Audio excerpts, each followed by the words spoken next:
Hey there. Hey neighbor. Stop.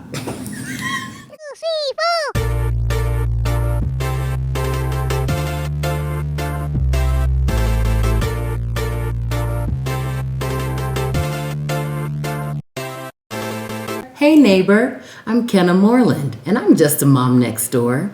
Today I wanted to take a second and talk to you and ask you the question, are you using your gift and talents the way God intended for them to be used?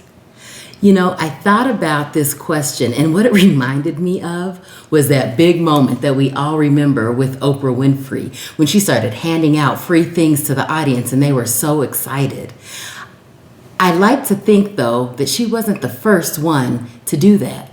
I can imagine with me, God sitting up in heaven as He creates each one of us in our own uniqueness and specialty and abilities, and He's handing out gifts and talents to each of us.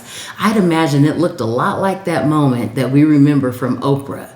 What if we responded the same way they responded when He said, you get a gift, and you get a gift, and you get a gift, and you get a gift. Everybody gets a Holy Ghost gift.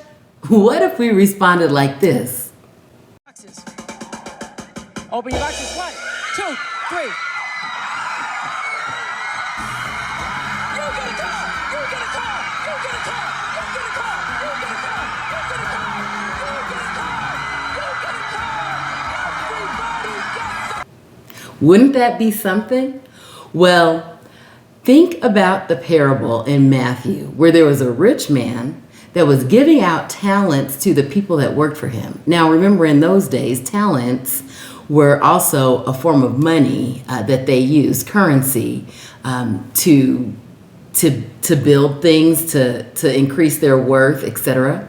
Well, to one man, he gave 5 talents. To one man, he gave 2 talents. And to a third man, he gave 1 talent.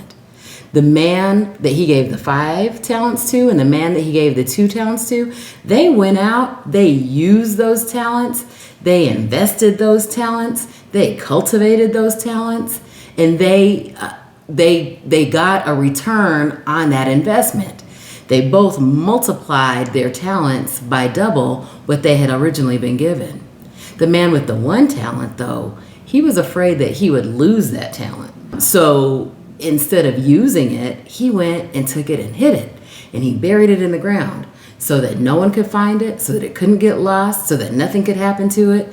It didn't bless him and it didn't bless anybody else. Well, the rich man came back to ask the question, what have you done with the talents that I've given you? The man with the 5 and the man with the 2 were happy to report, oh, I've doubled my talents here. This is what I've done. Here is your return on your investment. The man with the 1 talent, he said, I was a little afraid that I don't want to lose it or let anything happen to it, so I hid it and buried it in the ground. So he had nothing to give back to him upon return. The rich man was angry with this because that is not the reason that he gave them their talents. He gave them to be used and multiplied to be a benefit and a blessing to them and a benefit and a blessing to others. So what he did was he took that 1 talent away from the man that chose not to use it and gave it to somebody that would. Now, who are you in this scenario? Are you the one with the 5 that's capable of multiplying those talents and gifts? Or the man with 2 that's capable of multiplying those talents and gifts?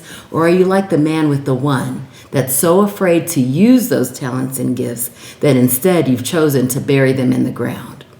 Well, I would like to encourage you that you don't have to be like that man with the 1 talent.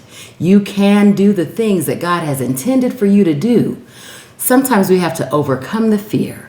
Sometimes we even have to recognize what the talent is that He's given us. The way you can do that is if you think of something that you're really good at, that people say, wow, you're really good at this, and it strikes you as odd, like everybody doesn't do this, that's probably the special gift and unique talent that God has given just to you. If you don't know how to get started, it's okay to put a plan together. Consult someone that can help point you in the right direction. It's also okay to invest in yourself, to learn how to develop those skills and those talents that God has given you to be used in the way that He intended. So don't find yourself like that man that buried his talent in the dirt and didn't do anything with it that God intended for him to do with them. Instead, do what it takes to be on the other side of that message when the rich man said, "Well done, my good and faithful servant. Now go and spread the joy of your master," just like he commanded the man with the 5 talents and the man with the 2 talents. Be on that side of "Well done, my good and faithful servant." Hey there, I'm Kenna, and I'm just a mom next door. Oprah wasn't the first person to practice the Oprah effect. What? Hello, I'm just practicing to look at the camera to see what it actually looks like when I'm recording. Oh, and Just cut it out. Just cut it out. Just start over. No, go ahead. what did he say to go and do? No, go and multiply. I forgot. Multiply your talents. Oh, now go tell Dad, be quiet. Now go and do like the rich man said when he told him, now go. What did he say? I forgot what he said. The rich man. And spread the joy of your master. Go and be like the rich man. Say now go and. Say now go and like you just did. Boys. Now go and spread the joy of the master, just like he commanded the rich.